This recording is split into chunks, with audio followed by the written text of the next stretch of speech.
Pour pouvoir expliquer correctement la Compagnie des Guides, en fin de compte, il faut revenir presque 200 ans en arrière. La Compagnie des Guides, il y a presque 200 ans, il y a eu un accident à la montagne, sur le Mont Blanc.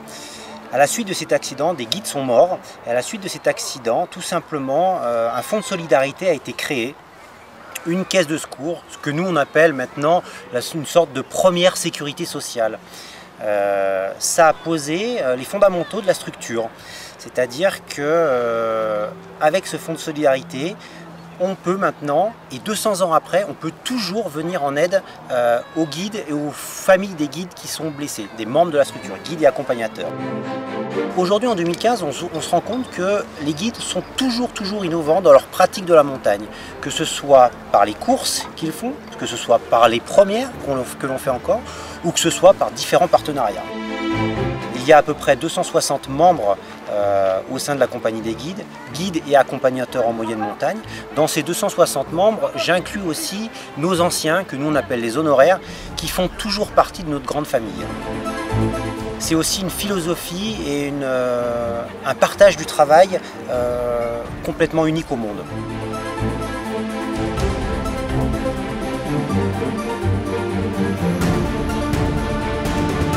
Alors le partenariat entre Millet et la Compagnie des Guides, je crois que c'est une histoire de valeurs, un côté historique et des histoires de valeurs. C'est-à-dire que Millet a été précurseur, 1950, l'Annapurna. Je peux faire facilement le lien avec l'expé d'Herzog, Lachenal. Lachenal était un guide de la Compagnie des Guides, ils étaient au sommet de l'Annapurna ensemble. On peut revenir, on peut encore continuer dans l'histoire, la fin des années 80, le début des années 90, la grande saga, la trilogie, Christophe Profit, membre de la Compagnie des Guides, également à un moment donné partenaire de Millet. Plus récemment, tout simplement, face sud de l'Annapurna, Yannick Graziani, encore un membre de la compagnie qui a fait avec Stéphane Benoît, cette fameuse face sud, certainement le dernier, une des grandes réalisations de l'année. Alors le partenariat, ces valeurs, ça va être des valeurs d'innovation, dont j'en ai parlé, ça va être des valeurs de travail, ça va être des valeurs, surtout des valeurs d'hommes, de rencontres entre certains hommes, entre les gens du bureau d'études, entre les gens qui font la promotion, entre les professionnels de la montagne qui, eux, vont tout simplement tester ce matériel. Je crois que le comité de test qui a été mis en place, une vingtaine de personnes, de tout azimut, je dirais, qui ont des philosophies un petit peu différentes, parce que on retrouve, nous, les membres de la Compagnie des Guides, on retrouve chez Millet tous les vêtements, tout le matériel dont on a besoin pour toutes nos activités. Et donc on a mis en place ce comité de test afin de continuer dans l'innovation, de continuer dans la recherche de, si je peux me permettre cette expression, de la perfection du matériel, de manière à ce que nous, sur le terrain, on soit sûr d'être encordé avec la bonne personne et d'avoir le bon matériel. Encordé, quand je dis avec la bonne personne, c'est avec, bien sûr, la bonne marque. On a vu ces dernières années une grosse évolution, un nombre de pratiques sportives en montagne qui est devenu exponentiel. On peut facilement citer des pratiques classiques de la randonnée, on peut aller jusqu'au parc aventure, on peut aller jusqu'au VTT en montagne.